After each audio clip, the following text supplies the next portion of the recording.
pariente, sulod ka mo sa akong channel. Welcome ka mo. At subong adlaw set up kita sang kung paano magtakod ang equalizer ka amplifier para sa duwa lang ka speakers naton. Connection itong nga amplifier matakod kita sang speaker.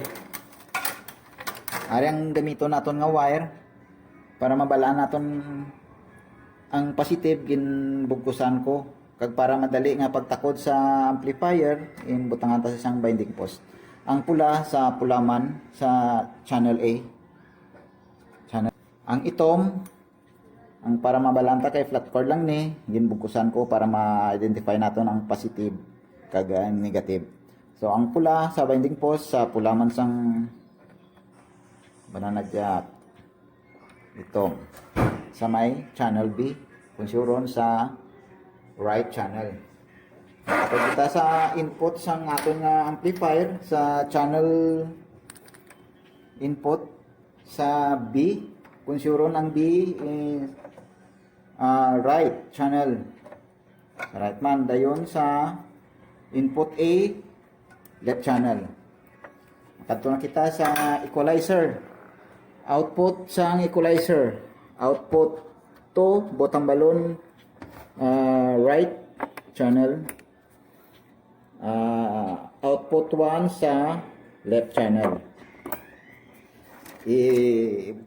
Takon naton ang iya input 3.5 mm pakanto sa PL55. Ang pula is input 2 butang balon right, ang puti sa input 1 left channel. Ari pakanto sa ato kon insakto gid bala nga paano ta naton mabalaan nga sa ang output sang signal sa halin sa desktop makadto gyapon sa left. Kung paano ta na mabalaan sa sunod naton nga video ipakita naton kung paano nga left gid channel o right ang nagagwa. Matakon kita sa aton nga desktop dirita. Ano na, direta kita matakon lang sa keyboard kadto sa kwan. Na sound check kita. Gamit naton ang Virtual DJ. Open tang Virtual DJ. Is i-1 natin sa desk 1. Deck 1. Ara na.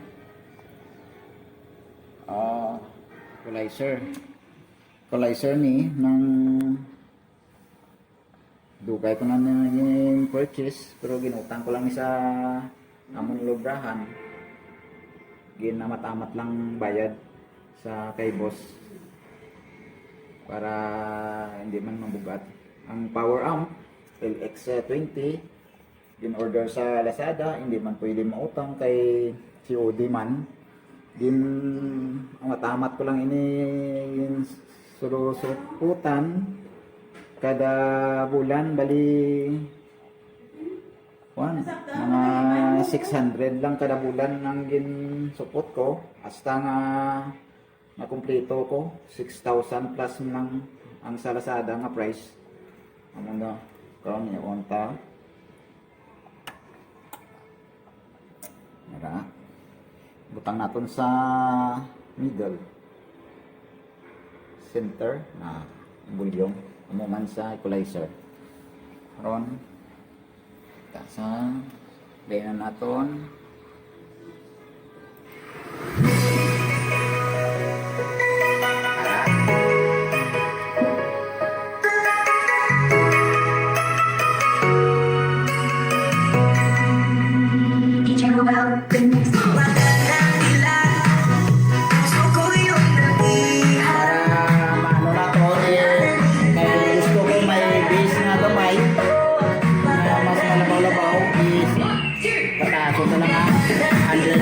na kwan.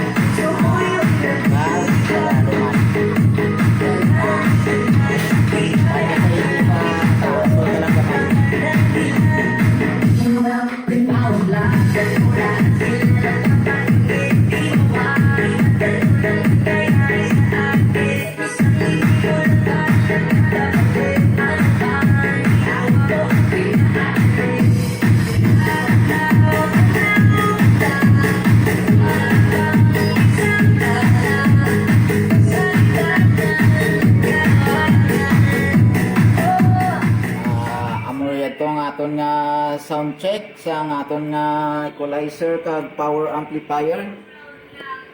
Bantayan nyo lang sa sunod naton nga video ang pag-check naton sang insakto nga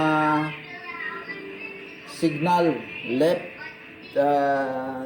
signal pakadto sa left input sa naton nga equalizer kung insakto gid man sa 3.5 nga plug.